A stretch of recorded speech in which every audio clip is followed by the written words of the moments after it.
So I know we've got a lot of regular listeners, folks that have been with us for years, been doing this for 15 years, but a lot of regulars would have missed Alan. They've asked why he isn't on the show more frequently. Well, here he is. So take advantage of Alan Napier, and you can text us your calls at text your questions at 772-497-6530. Anything to do with collision, paint, rust, dealing with insurance companies. That's one of the most treacherous things you have to do with the insurance company is always want to take in more premiums. They want to pay out in claims. And so that is kind of a problem.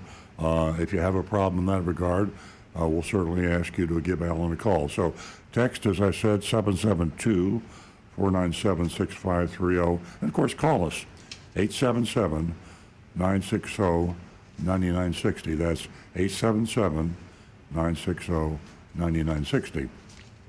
Now, folks that aren't not familiar with us, what is this show all about? I mentioned that earlier, and it's in my introduction, but we thrive on your questions, your comments.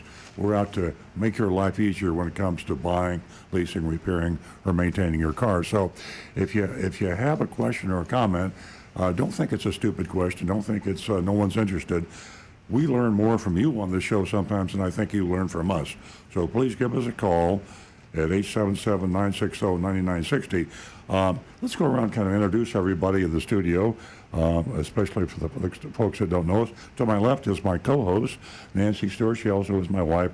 Nancy is as I said in my introduction, she's a very strong female advocate. She believes that women should have a 50-50 say in things.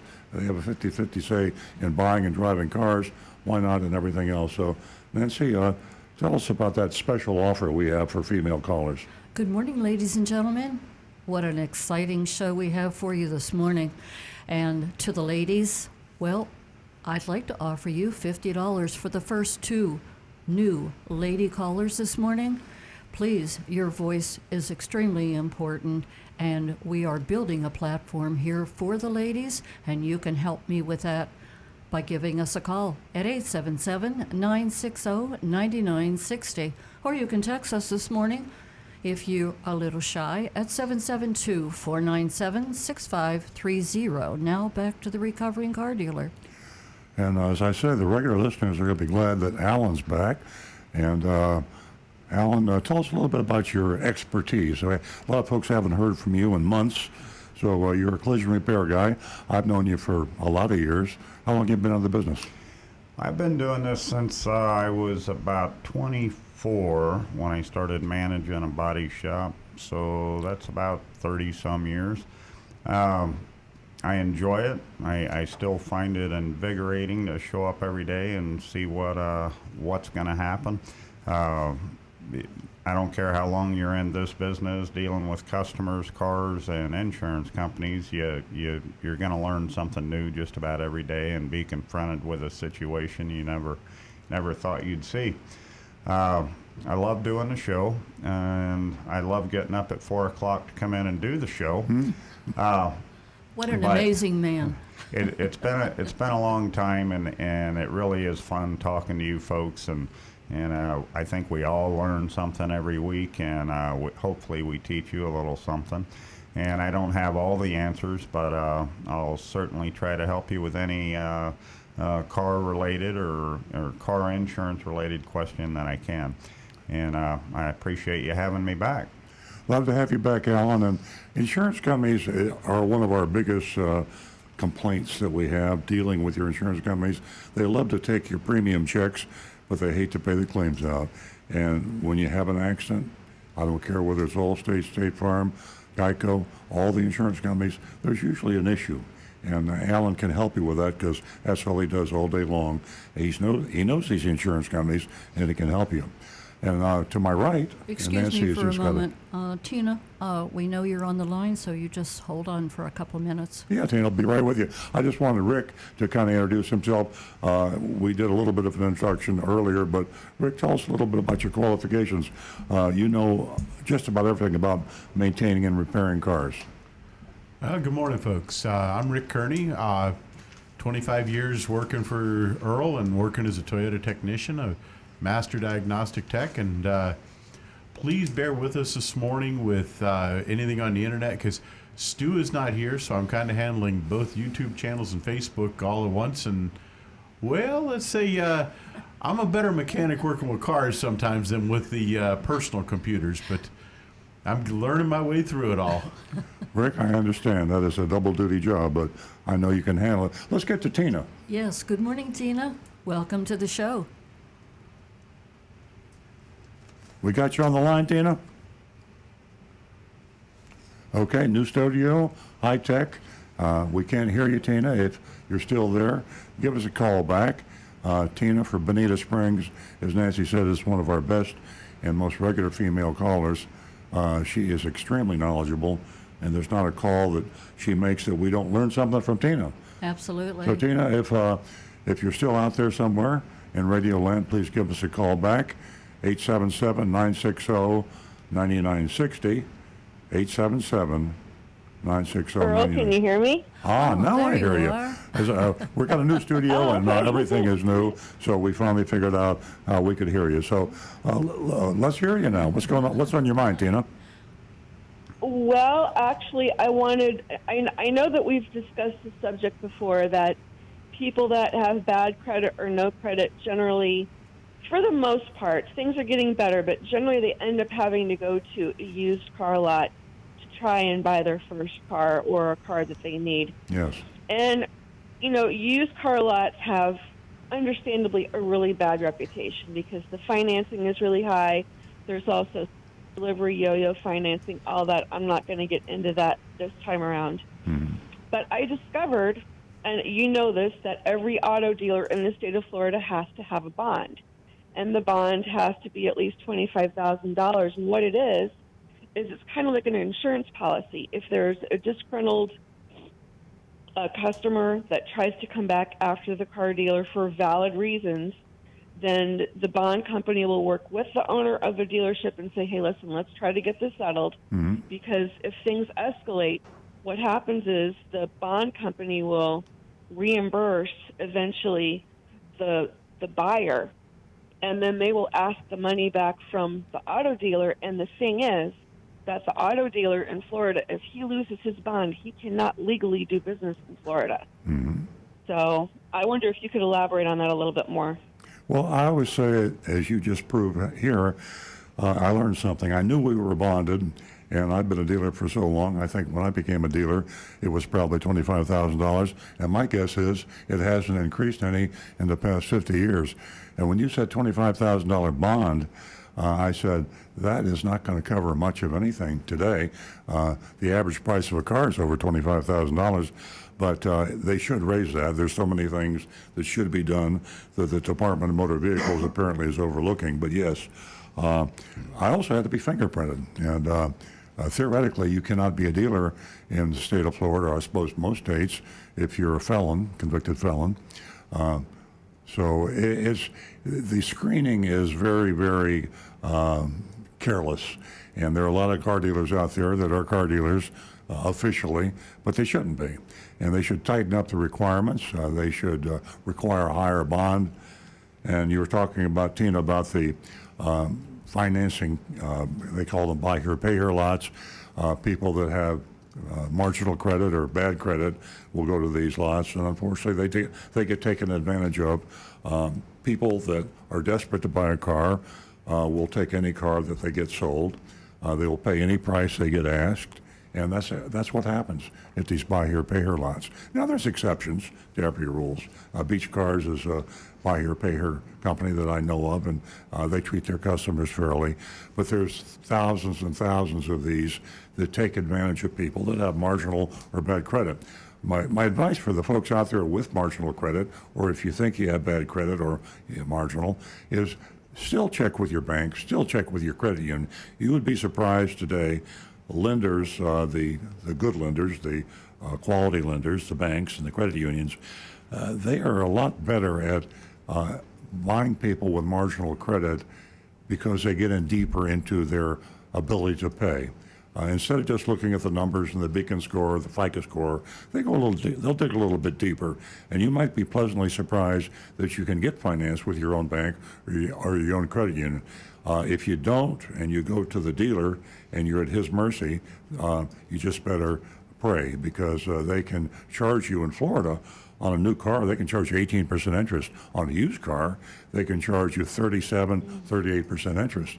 I mean, that's worse than borrowing it from, the mafia. It's just, can you imagine 38%? But thanks for the heads up, Tina, and alerting our listeners to the dangers of buying cars when you have bad credit.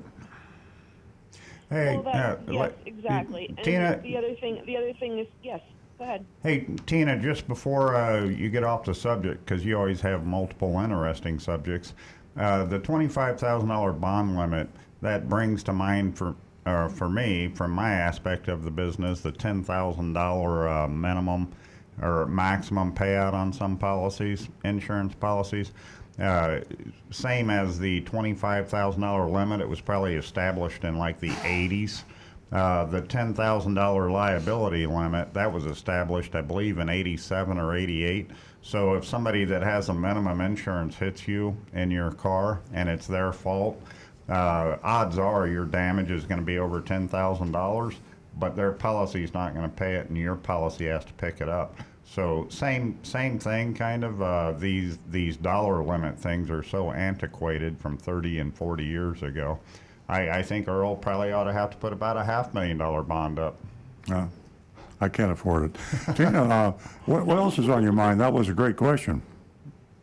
Well, my point in bringing up the bond is that this could be leverage for a car buyer, especially if I hate to use this word disadvantaged, but that's the only adjective I can think of at 8 o'clock in the morning. Yeah, this could be leverage. This could be leverage for a car buyer, because if the seller tries to engage them in yo-yo financing, if they try to pull a bait and switch, what the buyer can do is they could go after the bond company. Yes. And the bond company will put pressure on the seller. And believe me, the seller does not want to lose their bond, because if they lose their bond, they can't sell vehicles in the state of Florida. So this puts pressure on the seller to say, okay, let me go ahead and pay you some money. Let me go ahead and make the deal right. That way I don't lose my bond. No, you're absolutely right, Tina. That's a good point, and they should do that. Yeah, it's a great tool for the buyer. So even if you don't have a lot of money, even if your credit is not that great, don't think that you're a sitting duck. You don't have to be a sitting duck. You've got more power than you realize. Yeah, bring the third party, the bond company, you bring the Department of Motor Vehicles, and of course the Better Business Bureau and Office of Consumer Affairs, the Attorney General's office. When you fight with a dealer head to head, he's going to win. You need to bring the third parties in. I hadn't thought about the bond company, and your point is excellent. If you really get into a nasty fight, and of course the last alternative is hiring an attorney. I always recommend that as the very last, but the dealers are not going to, a bad dealer who's trying to take advantage of you and you get into a fight with them, you're not going to get anywhere until you bring in a third party that's got some power. So thank you very much for that call, Tina, and please call again. Yes, thank you, Tina. Okay, Nancy, I'm watching my mailbox, so I just want to let you know. Oh, all righty. Should be a day or two. Tina, you know that you played an important part this morning as a female, the first caller, and breaking us into our new studio. And I hope that you're viewing us. And to all the ladies, Tina opened the door. Give me a call. First 2 new lady callers, you can win yourself $50. 877-960-9960. Or you can text us. Rick's right here, and he's taking all the texts and YouTubes, and they can be read right here on the air. That's 772-497-6530. And don't forget, youranonymousfeedback.com. We'd love to hear from you. Give us some feedback. Let us know how we're doing this radio show every Saturday morning. You're an important part of the show. So take advantage of that. I see here where we have a caller from Gainesville, I believe, and it is a question about paint. And I believe that would be for Alan. Maybe. Good morning. Good morning. What's your name? Oh, sorry, we didn't get your name on the screen here. Stuart? Oh, Stuart. W-A-R-T Cohen. How could I miss that name? It's a great Morning. name. Good morning, Stuart. Welcome to the show. Morning. Thank you. What's your question? I have a 2004 Ford Taurus, and the clear coat is burning off. I live in northern Florida. I completely burned off the roof, and I actually spray painted it and clear coated it. And I went to wax it, and it all turned white from the wax sticking. But they're all over the car. The clear coat is burning off, and it's fading the paint. Is there anything I can do or cover it with to prevent the clear coat from burning off? Stuart, unfortunately, the answer to that is no. There's nothing you can do to bring that paint back or stop the degradation that's occurring once it starts like that. You can't slow it down. You can't stop it. The only correction is to get it repainted. And when you said that you base coated it and clear coated it, were you referring to you did that yourself, like with aerosol at home? I did that myself with aerosol, yeah. Yeah, and then you tried to apply wax to it, and it just kind of made a mess Yeah, of it. it was very dark. I mean, Yeah. it looked okay, and it did have hatch marks on it from spraying, up backwards and forwards and left and right. Right. And the wax beads. When it rains, it beads on the roof, but all the wax sort of like suck into the clear coat. Yeah. So it's nothing but white streaks on the roof now. Yeah. Sounds like maybe you might have hit it with the wax a little too soon. Yeah. I don't know really where you go with that doing home remedies other than trying to wash off the wax that's on there using what you have at home would be like Dawn, not Dawn, well, actually Dawn too, but Palmolive, the standard dish soap, the really harsh stuff, that'll take the wax off for you. And Oh, really? yeah, just use warm soapy water with dish soap and try to get that wax back off of there, because if you are having a problem with the paint curing out and it's not cured and you put wax on it, it can't release the solvents anymore, so the cure process stops. So if you can get that wax off and let that paint that you put on there breathe and let it harden up for 2-3 weeks. I don't know what you sprayed on it, but give it 2 or 3 weeks in the Florida sun, and then try reapplying your wax, and you might have a better result. But as far as the rest of the car, You're saying Palmolive, like Palmolive and water and the sponge to wash it down, or use a rag? yeah, just use a wash mitt with warm water. And the Palmolive dish soap and Dawn are very harsh detergents. A lot of people wax their cars all the time and then wash them with dish soap and wash the wax right off again, not knowing. But it's a really good wax stripper. So in your case, you need to use that. And but as far as the rest of the car, I know it's an older car, and if you invest a little money in it with a Mako type paint job, if you're going to keep the car forever, it's worth the investment. $600-800. The car runs perfectly. I've only Yeah. got about 87,000 miles. I've had no problems with it. Yeah, if you're going to sell the car in the next year or two, sell it as is, because adding a shiny, pretty paint job is not going to increase the value of a 15-year-old car. But if you're going to keep Right. it's worth the investment, so you don't start getting that surface rust. Okay, I'm going to try that Palmolive with that Dawn. That sounds like a good idea if it'll get the wax marks. At least the roof will look decent again. Yep, sounds good, By Stuart. the way, I've been watching your show. This is the third time, and I think it's a great thing to watch. I love watching your show. Well, thank you, Stuart. Well, spread the word in Gainesville. I was in Gainesville in 1964. I'm a Gator, and I haven't been back since. Oh, Call again, but please. We'd love to hear from you.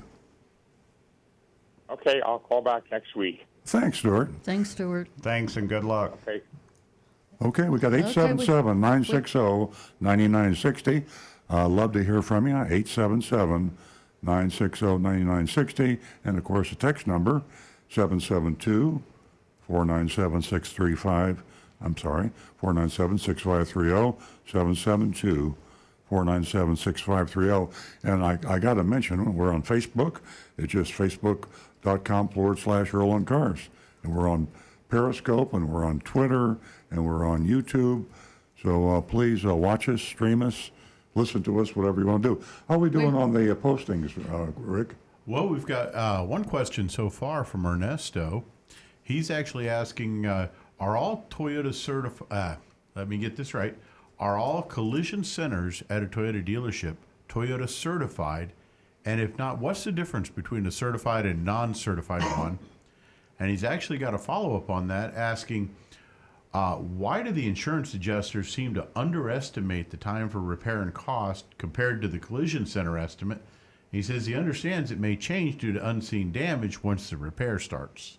Before we get to that, I'm going to ask Doug and Nick to hold on, and we'll be right with you.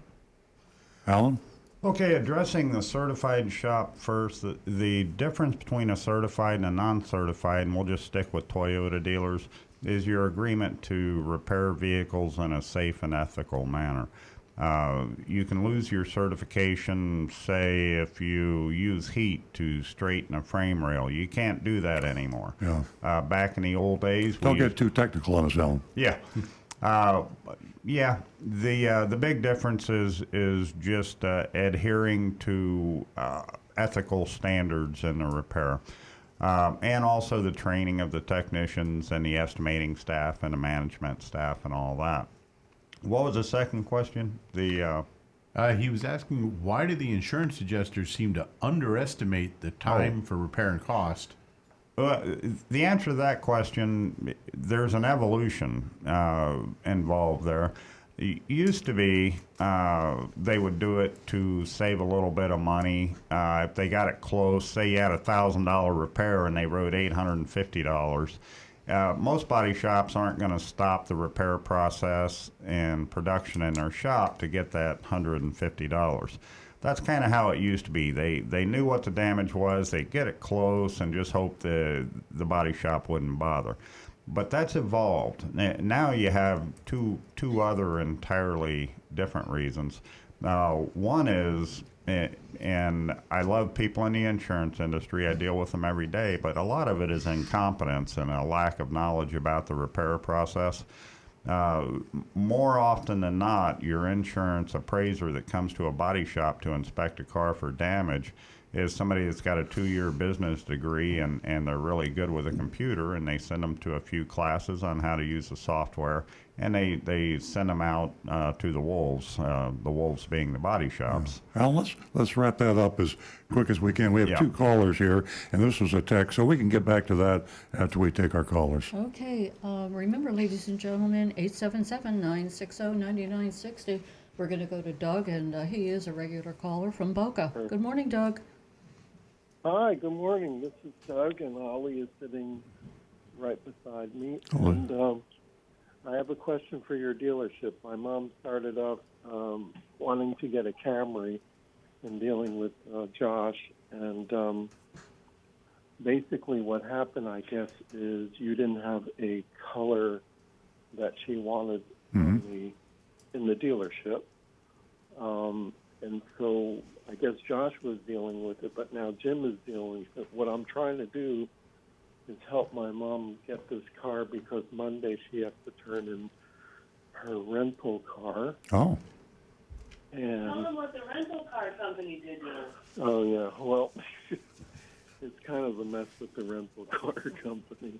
But so She thinks they set her up. So what I'm trying to do is, now, I hope I'm not overstepping my boundaries here. No, But what- I did find a Camry that she wants Mhm. at a competitive dealership near you. The thing is, I want to go with you guys. Uh-huh. I don't know how we can do this. Now, I guess the only one that was available to her was gray, and she didn't want gray.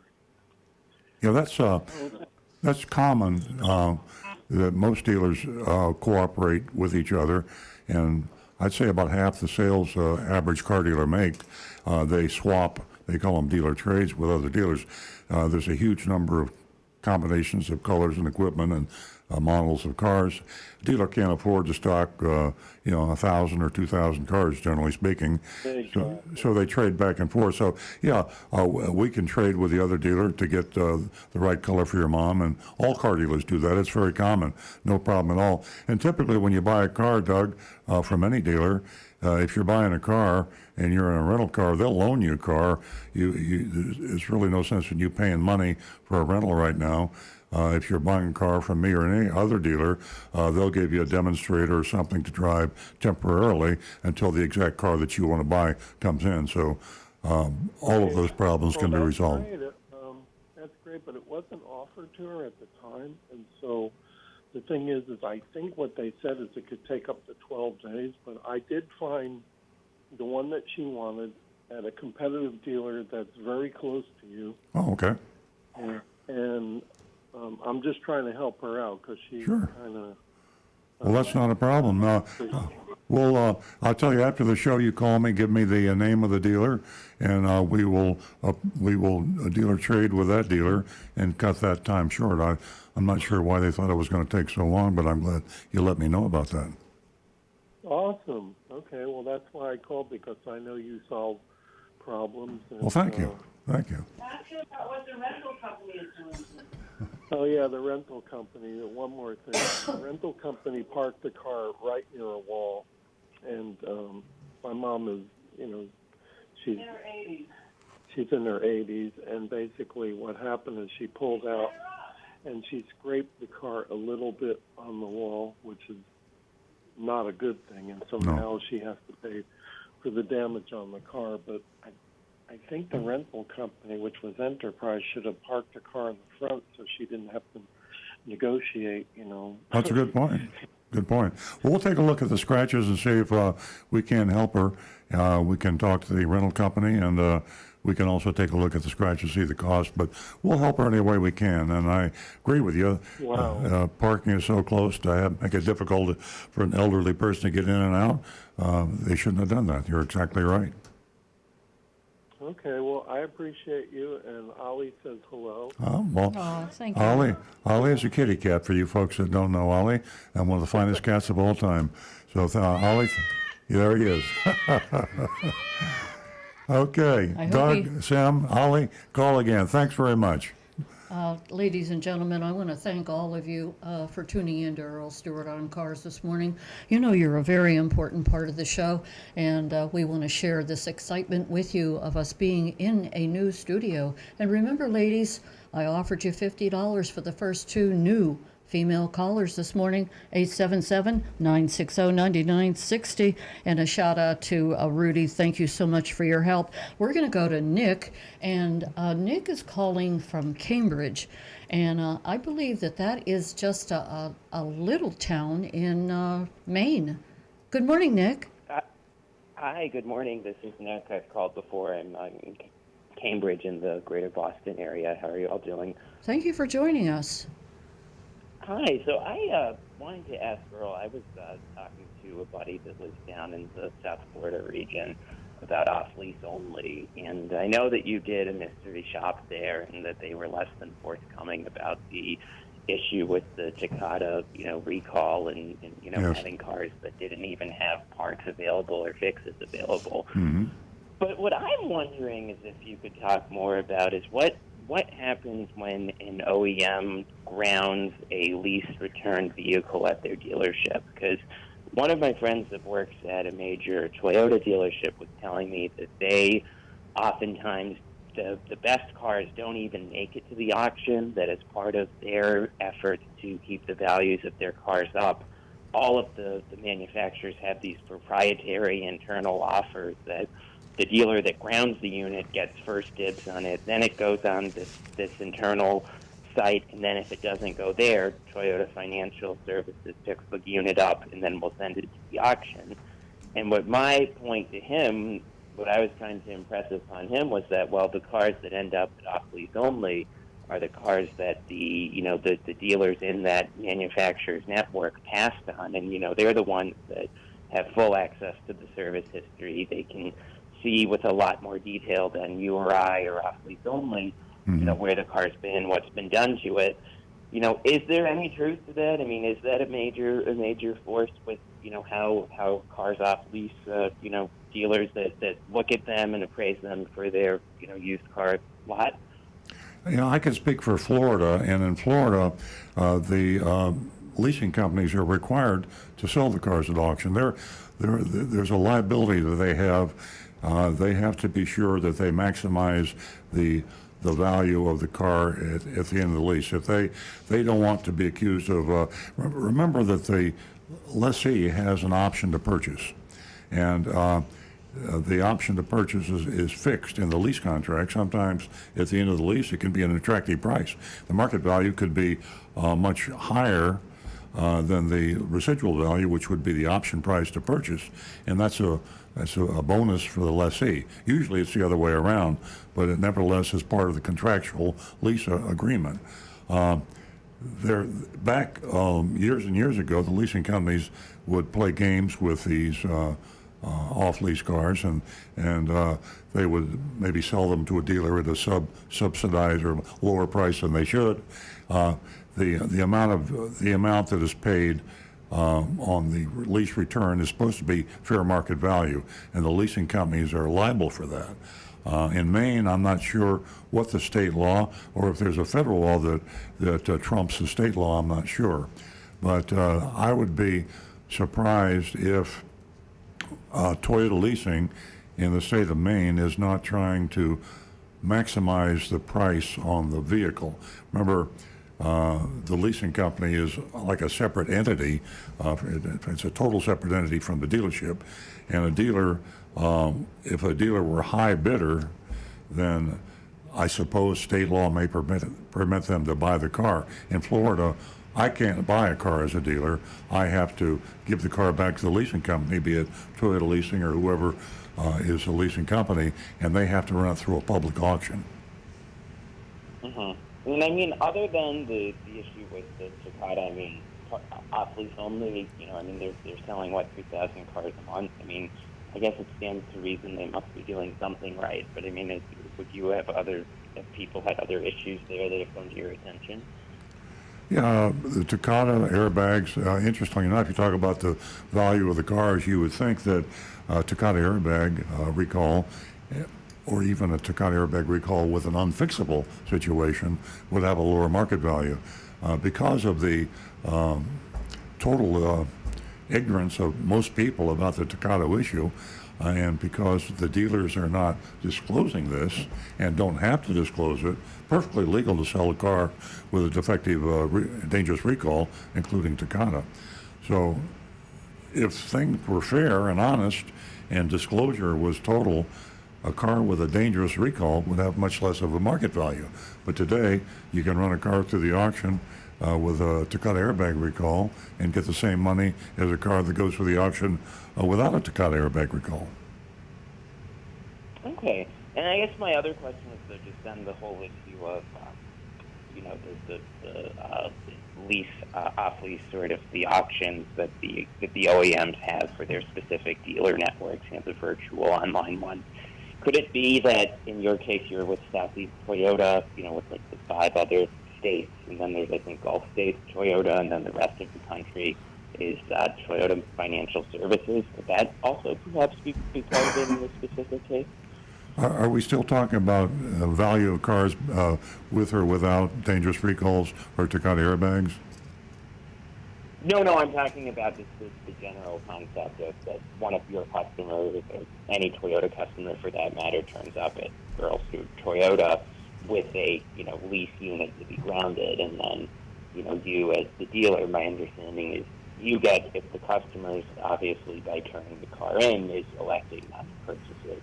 Yeah, you as the grounding dealer have first dibs, and then I thought that it would go on like a proprietary sort of online auction, if you will, just of Toyota dealerships or possibly Lexus dealerships as well. With the idea being that, they would hopefully buy it, sell it as a TCUV unit rather than have them, turn up at the auction. And then there's, of course, auction fees, transport fees, and, what have you, that it's better for all parties if they can keep the units out of the auction. The procedure with Southeast Toyota is when a car comes back, and this is the 5 southeastern states, it must return to a Toyota dealer. And they will do an inspection on the car, and they will write up what has to be paid by the lessee because of maybe tires are too thin, not much tread, and unusual wear and tear beyond normal wear and tear, dents and scratches, things of this nature. After that, they go to the auction, and the dealer, if the lessee does not exercise their option to buy, then the dealer the leasing company will pick the car up at the dealership and take it to the auction. So the individual dealers do not buy the cars. They're not offered that option to buy the car by Southeast Toyota. Okay. Well, that's interesting. I guess I know I called a couple months ago about the multiple security deposits, and I guess it sounds like everything with Southeast Toyota is very different than Toyota Financial. Yeah. Services. Now, At any rate, go ahead. Go ahead. No, I was going to say, I'm pretty sure there's a state law, and I think it covers all manufacturers. Okay. Well, at any rate, I enjoy listening, and I appreciate all that you do to help the pipeline public. And your reach is far outside the South Florida region. So. Well, I hope I answered your questions. I get the feeling that there's still some question, but I don't know exactly what I can answer. There is no funny business going on, to my knowledge, with any of the leasing companies. The cars come back, they go to auction, and it's a bid process. Auction fees, by the way, are nominal, especially for a large volume. Toyota Leasing would have tens of thousands of cars coming back every year, and when they go to auction, they probably pay a very nominal auction fee. They could theoretically have their own auctions, but I don't think they do that. All right. Thank you, Earl. Thank you very much for the call. Thanks for the phone call, Nick. Keep on listening. 877-960-9960, or you can text us at 772-497-6530. And Meg, we're going to go out to Wellington and join you. Thank you so much for giving us a call this morning. What can we do for you? Hi. My name is Meg, and we purchased my son a Ford Fusion approximately 4 years ago. I don't recall exact age of the car, maybe 2007. It's been a good vehicle, but and we did get the airbag recall replaced, the Dakota airbag. Question now is, we're almost finished having it paid off, and we would like to trade it in maybe in another 10, 12 months. But the power steering intermittently will go, and it makes it difficult to have a reliable car for him going back and forth to school and working. And we brought it in to be fixed, and they couldn't repeat the problem, so they said you have to have it towed or get us a code number. And we never know when that's going to happen. We have an extended warranty on it, but they will not replace it unless we get the code or the problem. They will not just replace it, so then we're out of pocket. My concern is the safety issue for him. And I don't want to trade a car in that we know has a problem. I don't feel like that's really morally correct, ethically. Any thoughts? Well, you have to have the car at the dealership or an independent repair company to get an estimate, and I would probably suggest that you get more than one estimate depending on the cost. The repair of a power steering system on a Ford Taurus could vary considerably as to what was wrong. I'm going to ask Rick that question. What sort of a range in expense are we looking at? Well, the biggest difficulty she seems to be having is it's an intermittent problem. Yeah. And it's not occurring when they go to the dealership, when they're taking it into the shop. And unfortunately, the extended warranty companies, in my experience, they're very, very finicky about that. They don't have any wiggle room on saying, oh, okay, we understand that it's an intermittent problem, and we may need to, try different repairs to try to solve this Meg, issue. let me ask So- you a question. How intermittent is it? If I missed it, and you said it earlier, every other day or every few No, hours? not that often. Every few weeks. Yeah, that's a tough one there. I was going to suggest that you let the independent mechanic or the dealership drive the car, but you don't want to leave it for weeks and weeks until it happens again. Alan, you got a thought? Well, it sounds to me like the warranty company probably, when it does fail, rather than continue to drive it and get it to the dealer, and of course it corrects itself, or the computer corrects itself, whatever. When it fails, down the car immediately and tow it to the dealer while it's in that failure mode. And even if you don't have coverage through your warranty policy for the tow, it may be worth it for you to spend the $100 to have the car towed while it's failing to the dealer. Don't start it, don't do anything until it gets there. Because you could have a $1,200-$1,800 repair if you need a steering gear or something. Yeah, my like concern, that. if I were Meg, it would happen on I-95 at 97 miles an hour. Yeah. And I can see where she's concerned about the safety issue, and you just can't suddenly stop a car sometimes and get out of the car and say, "Come tow it." But that's a real dilemma, Meg. Rick, is there any kind of monitoring tools a dealership can put on a car that when it occurs, it'll freeze that issue in the computer somehow?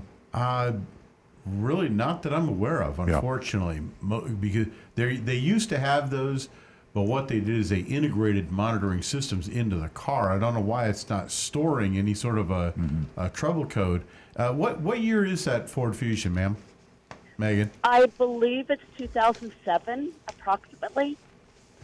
Okay, so that should be a hydraulic system.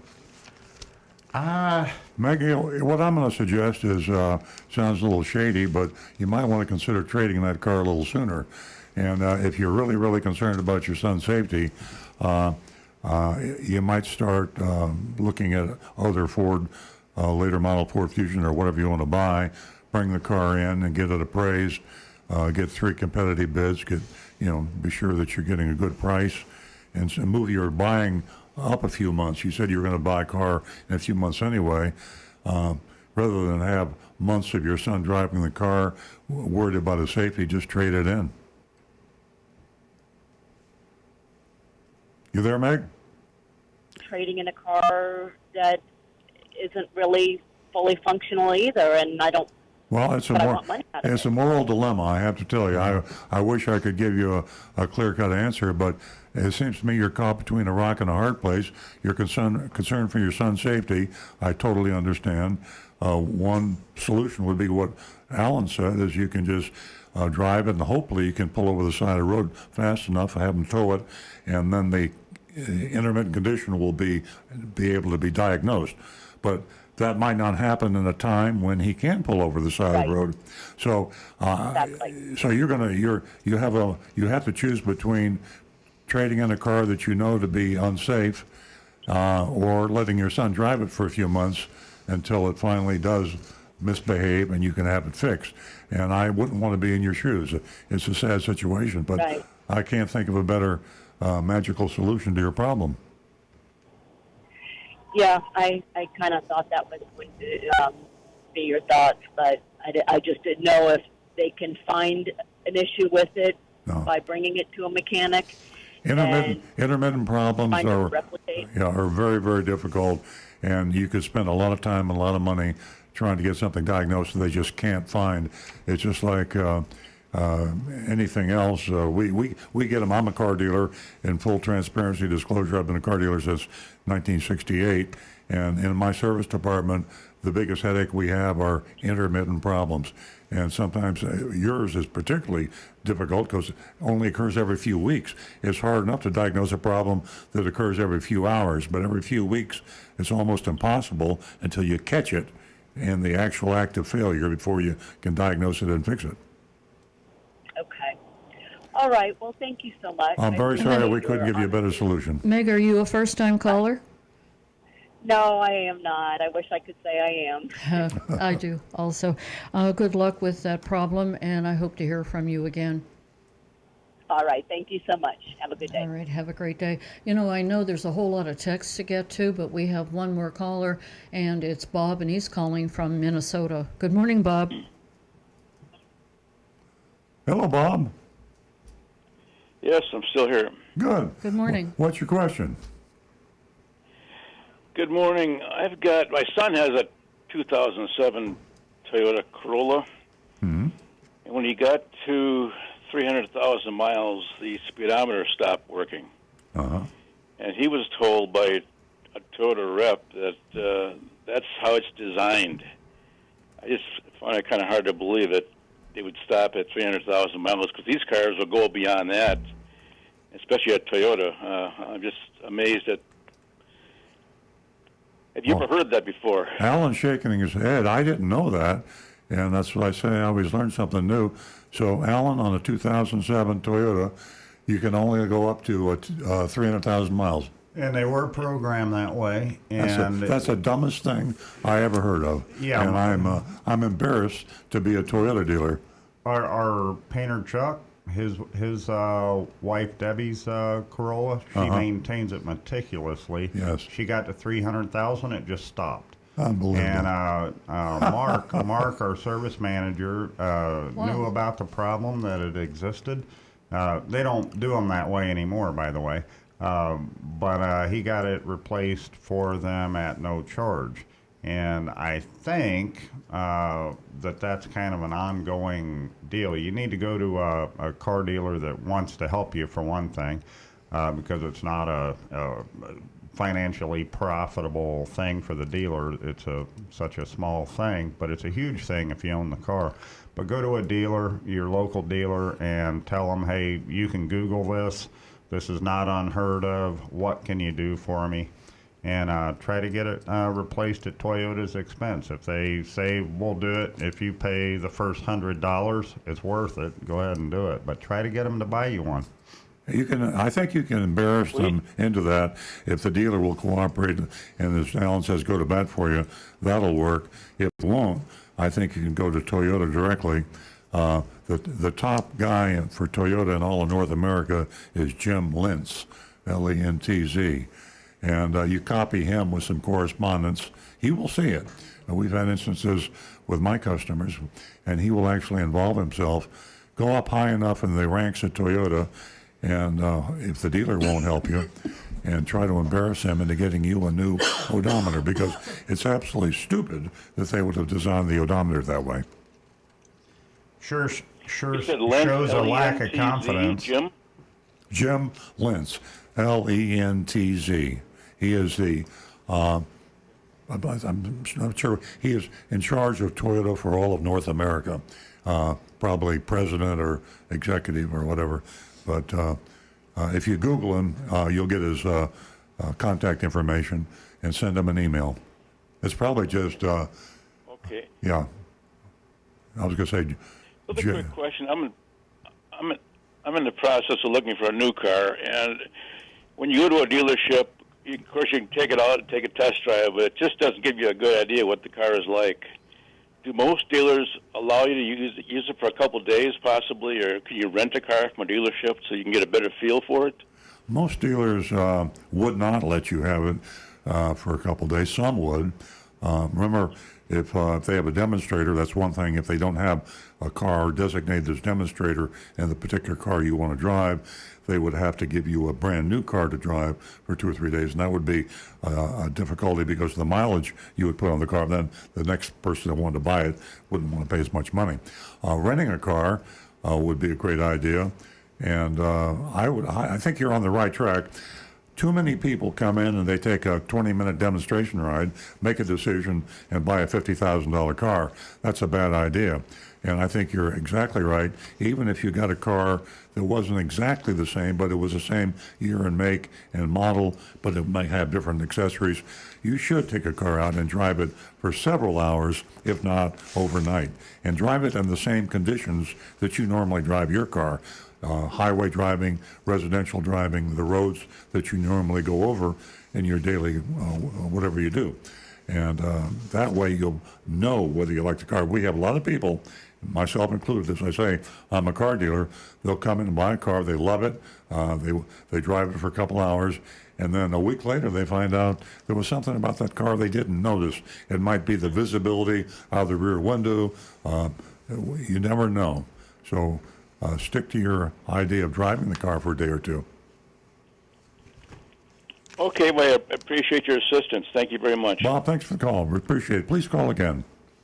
877-960-9960, or you can text us at 772-497-6530. Speaking of texts, we have them stacked up over there. We've got a few. Let's see. First one, Tim is asking, Earl, what got you started in selling Toyotas, and what were you doing before you got a Toyota dealership? I was a Pontiac dealer, Tim, and it was I'll try to make this fast, but it's one of my favorite stories. I was actually coming back as a Pontiac dealer from a late-night poker game, and a friend of mine said, would you be interested in buying a Toyota dealership? This is in 1975. And I said, I'll buy anything if the price is right. So he gave me his friend's name. I called the guy. His name was, I'm trying to think of his name now, Jerry Bean and Dick Raffo. I called Dick Raffo in New York, and long story short, within about a month, I bought myself a Toyota dealership. That was back when Toyota dealerships weren't very popular, and Toyota wasn't very popular, so my timing was right. Excellent. Okay, Steve has an '07 Lexus E350, and he just bought a new Samsung cell phone, brand new smartphone, and he says his Bluetooth cannot connect. He went into the Lexus dealership and they couldn't get it to work either, and they say there are no more updates available for his radio for connecting his Bluetooth, and he's wondering what are his options for getting this straightened around. I'm a little shocked. Samsung is a popular phone, and I see no reason. I would check with another Lexus dealership, and I would also contact Lexus directly. It doesn't sound to me like a satisfactory answer. Right, because those phones should be backwards compatible, Yeah. and the Lexus Bluetooth system should be straightforward enough that you should still accept it. Otherwise, some of your options include an aftermarket Bluetooth adapter that will play through your radio, or possibly even considering the idea of simply replacing the radio with an aftermarket unit that'd be a lot less expensive than any factory units, and it would have all the latest technology for Bluetooth and such things as the Google CarPlay or Apple CarPlay. And I will say this, that one of the weak points in the modern cars is the whole Bluetooth connection thing. We get complaints all the time. When you go to a dealership or wherever you're going for help, assistance in getting your Bluetooth connected to whatever you want to connect it to, find the person, hopefully in the dealership, that knows what he's talking about. If you get the wrong person, they'll be unable to do it for you. In my own dealership, I had a service advisor. We call them assistant service managers or salesmen. They're recommended to one of my customers that they buy a new radio because it wouldn't connect. And come to find out that it was just an issue that he didn't understand. So you get a lot of bad advice in car dealerships today because of this new technology, Bluetooth. Get a second, third, or fourth opinion before you give up. And certainly don't buy another radio. And believe it or not, one of the best resources for extra information on that is YouTube. You'd be amazed at how many times, because there are so many different phones out there, I can't even come close to memorizing how to make them all work. Yeah. So I go on YouTube to get advice on how to make all the various different phones connect with the cars. Very good. Next tip. Let's see. James is asking, how do mega dealers afford such a large inventory? He assumes the interest cost on paying for those cars would be very high, and yet they always advertise super low prices. The mega dealers do have large inventories. I mean, typically a car dealer will have a 60-day supply, meaning if they sell 100 cars a month, they'll have 200 cars in inventory. But there are dealers that sell 1,000 cars a month, believe it or not, and they would have probably 2,000 cars in inventory. Actually, interest rates today on financing new cars in inventory, they call it floor plan, are still at historic lows. And car dealers right now are only paying like 3 or 4% interest. And compared to years ago, as a car dealer, I can remember back in the 70s, I was paying 20% interest on my inventory. And when I say that now, I choke and have palpitations. But the car dealers today really got it easy because the cost of money is so low. Okay, next one. Andres on Facebook is asking, he's studying his new vehicle owner's manual, and he's looking at the maintenance section. He says he doesn't see any notes to have the first oil change completed before the typical 6,000 mile interval. Is the initial oil change at, say, 500 or 1,000 miles required these days? He says, I was very concerned with the oil in my car as it looked very dark. I changed the oil, and actually only about 3.5 quarts came out from a possible 4.75 quarts as per the manual. And he only had about 2,000 miles on the car. Well, I would be checking with the dealership and find out why such little amount of oil came out of that car. But normally with most new cars, you're totally fine to follow that owner's manual and have your first oil change done at whatever interval they say, whether it's 5,000 miles like a lot of them, or 6 or 10,000 miles, or even in some cases they have it at 7,500 or other intervals. What model car was that making? He doesn't say what the model was. One of the things that I'm shocked about are the variability between an exact same two different cars and how much oil they'll burn. And based on the tolerances of the engine and things like that, you can see a car, and Rick, correct me if I'm wrong, that can burn a quart of oil in 3,000 miles, another will burn a quart of oil in 10,000 miles or 20,000 miles. So it's individual cars will burn oil at a different rate, and you need to monitor it and have the dealership or independent mechanic monitor your oil and see how fast you're burning. Absolutely. Yeah, let me add something to that. When you're doing a home oil change, oftentimes there's a couple things. One is when a dealer or a repair shop does it, your car is perfectly flat, and that's how it's designed to have the oil drained. If you're doing an oil change at home in your driveway, the odds are it's probably not perfectly flat, and you could have half a quart or 3/4 of a quart of oil sitting at the back or the front of the oil pan. Like in San Francisco. Yeah, like in San Absolutely. Francisco. But most of our driveways are angled too because the flood stuff.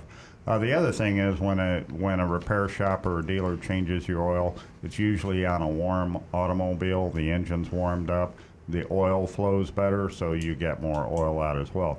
Now, most of these are zero weight oils now. They're almost watery, but even sewing machine oil, the same thing. You thicken it up, it flows better. So you got a couple of things lined up against you there doing home oil changes versus a repair shop to get all the oil out of the car. Thank you, Alan. That's very true. And Excuse me for a minute, Rick. To the young lady that was holding from Alabama, please give us a call back. All of the calls are very important. And we have a caller from Jupiter that's been holding for quite some time, and his name is Alan. Good morning, Alan. Alan from Jupiter, we got you on the line. Hey, Alan. Okay, folks, we got some new equipment here today, and maybe we're not functioning up 100%. We had a call from Alabama that we don't have, and we have Alan, who we thought was on the line. Alan, we can't hear you. If you can hear us, call back again. We'll try I can hear you. Oh, good. Oh, good morning. Okay. Can you hear me? We hear you now. Thank you. Sorry about that. Good morning. I read. Well, we lost you again, Alan.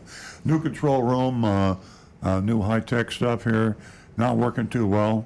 My apologies. I'm sure once we get all this fancy new equipment working, it'll be very smooth. Yeah, and I agree with you. I'm going to give a shout out to Rudy. I'm expecting a call to come in, and that is from Justin Lynn just shortly, if you could patch that through to us. Ladies and gentlemen, your calls are very important, and for the ones that we couldn't get to, like the lady in Alabama, please be patient and give us a call back at 877-960-9960, or you can text us at 772-497-6530. We have an exciting show this morning. We have a great mystery shopping report and so much more. Now back to the recovering car dealer. Yeah, again, my apologies. Anybody that's called, been unable to get through, we're in a new studio, and we accept full responsibility for this, and we do apologize. We will prioritize your call. We're answering some text now and postings on Facebook and Twitter and whatnot, but the phone calls we will prioritize. And Nancy has the screen. As soon as a phone call pops up, we'll interrupt whatever we're doing and take your call. So if you were cut off or you were listening and couldn't hear us, please call back and we will take your call immediately. 877-960-9960, 877-960-9960. And please text us at 772-497-6530. That's 772-497-6530. Let's go back to the text until we get another call, Rick. Oh, okay. Andrea's put in with a little update here. It's a 2019 Hyundai Elantra GT with a 1.6 liter turbo, and he says he changed the oil on a sloped driveway, but he had the car on ramps, and he says he checked it with a level to see that it was level. Good call. We're on the same track. I would say so. In that case, I would consult with the dealership to try to find out what's going on and why it seems that car was so low on oil for what should have been in there. Yeah, exactly. They probably want to fill it up with oil to the right level and then drive it and see how quickly it's burning. And sometimes if it burns oil too fast, you got a situation that can be corrected under warranty or otherwise. And sometimes they'll just tell you, unfortunately, well, you just got one of those cars that burns a lot of oil. It's embarrassing to me when I have to tell my customer that, but we will have the exact same year, make, model car. One will burn it quart of oil and 5,000 miles. Another one will burn the quart of oil and 10,000 miles. Makes no sense. Yep.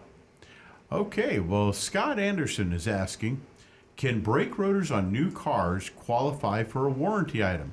He says his front brakes are shaking very badly when applied, and he checked and he has around 85 to 90% of the pads left, and the car only has about 20,000 miles, which he bought brand new. And I can answer that one absolutely yes. That is a warrantable condition on just about every new car that I know of. So I would advise taking it to the dealership and let them know what's going on, and they should be able to verify that condition and straighten it out for you quickly and easily. Are we out of text? Actually, I do have one more. I'm kind of waiting for an update from a question that I asked John on YouTube. Excuse me, Rick. Sure. Justin, if you could please give us a call back again. We're not 100% this morning. This is a brand new studio. And if you called 877-960-9960, that was the correct number. So give us a call again, please. We do know that you did call twice. Yeah, Justin Lynn is an attorney that we asked to call. And Justin, if you're listening, please forgive us and try again. Justin Lynn was going to address the Takata airbag issue question we have with some of the reasons as to why this Takata airbag is not made, it's not illegal to sell a car with a defective Takata airbag, or for that matter, why it's not illegal to sell any car with a dangerous recall. There are even cars out there on the road being sold as I speak to used car buyers that have dangerous recalls with no fix available. And in the United States of America, it's perfectly legal to do that. Makes no sense. Justin is an attorney. We'd love to hear from him. So if you're out there, Justin, try again. I think what might happen is the calls back up. We get too many calls, and then you get a busy signal or we hang up on you. 877-960-9960, 877-960-9960. And please call us back, or anybody call us back. We will prioritize. Yeah. Now, Justin, I'm really sorry that line's still busy, but if you could try one more time, we may have to resort to texting. At any rate, ladies and gentlemen, please take advantage of that number, 877-960-9960, and you are an important part of the show. Did you know that between 2015 and 18, the top 4 years for recalls, it was the most recalls in U.S. history. You don't wake up without seeing a recall. I mean, it's everywhere, and it's an important topic. So I hope we can get to that topic with Justin. And remember, we do have the mystery shopping report coming up, and we'll get to that also. Now back to the recovering car dealer. How are we doing on text, Rick? Okay, I've got 2 more here. John is asking, he says he saw a true car that had price higher than 3 different dealership website prices, and I was verifying with him. He says it's 3 dealers over on the west coast of Florida, 3 different dealers that had lower website prices than True Car. Unfortunately, website prices don't mean much because all car dealers in Florida charge exorbitant hidden fees on top of the advertised price. On top of the advertised price and the quoted price. You call on the phone, you walk into the dealership, the price that the salesman tells you is understated by sometimes thousands of dollars. So your true car price is probably a good price, although I do say this, whether it's True Car or Costco or Consumer Reports, wherever your third-party source is, cars.com, there are a lot of third-party pricing sources out there. Shop and compare that price just like you would a price that was quoted by your local dealer. But online prices or advertised prices, they're all understated by, there's a dealer in South Florida that has a $3,000 dealer fee. And when he advertises a price and you go in buy the car at that advertised price, it's $3,000 higher. Hidden fees are the way to add profit to an advertised price, and they should be illegal, just like unfixed Takata airbags. Any more text, Rick? We do. They're coming in hot and heavy. Amy is asking, she says, I have 5 months left on my Buick Encore lease, and she's able to turn the car in early through a pull-ahead program. But she says she doesn't want to lease another Buick or GMC car. She says, I would love to get another Toyota. Have had several Toyotas over the past 35 years. What's the best way to handle this? Is it best to just be patient? I do not want to roll the 5 payments into a new lease or purchase price. What's her name? Amy. Amy. Okay, excuse me for interrupting, but we do have some callers on hold. And Rudy, I have lost that screen. What we're going to do is Amy, I'm going to get back to your text, but we have to prioritize our callers, so we will take absolutely. the calls. And what we're going to do is we're going to give Justin a call right now. But I do not have the callers up on my screen right now, Rudy. If you can patch that over to me, I'd appreciate it. Okay, do we have any other callers? No calls at all on the screen. Okay, then I will answer Amy's question. And I just forgot what her question was. She has a Buick Encore with 5 lease payments left. Exactly. You're caught in the lease trap, Amy. You've got a car that is from a particular manufacturer, General Motors, Buick, and they have you locked in.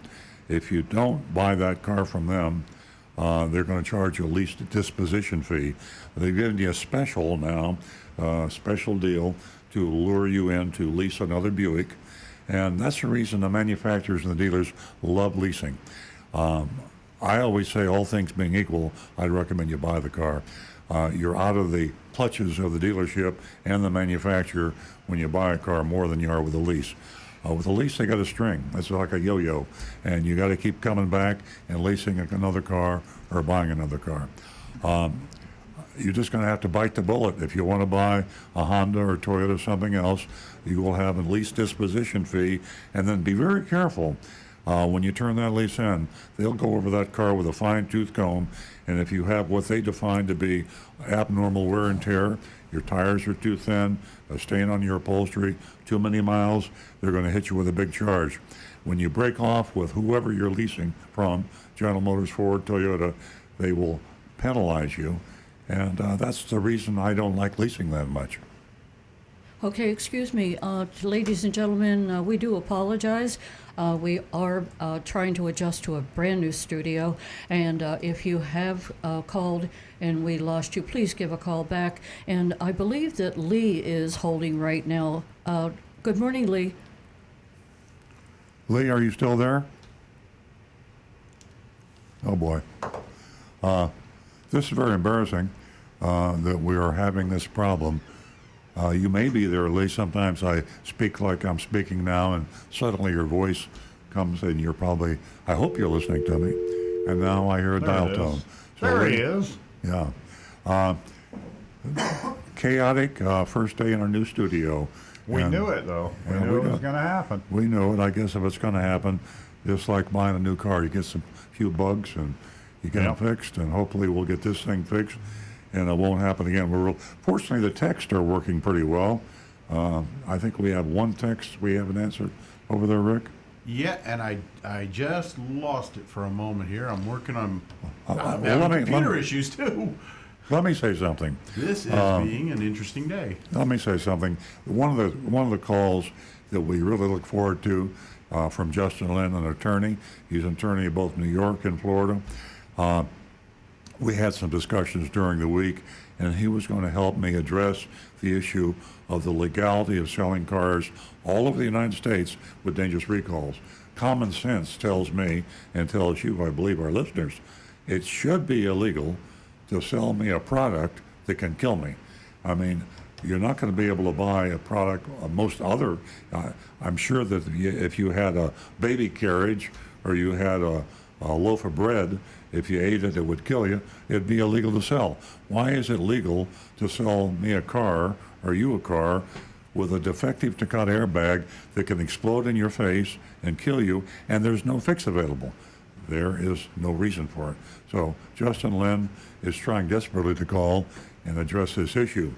I have another theory that I wanted to talk to an attorney about, and that is, on the other side of the law, if I am president of AutoNation, the largest retailer of cars in the world, and I have cars in inventory that have defective Takata airbags or other dangerous recalls, and I don't sell them, am I subject to a suit by the stockholders because it's my fiduciary responsibility to make a profit for AutoNation?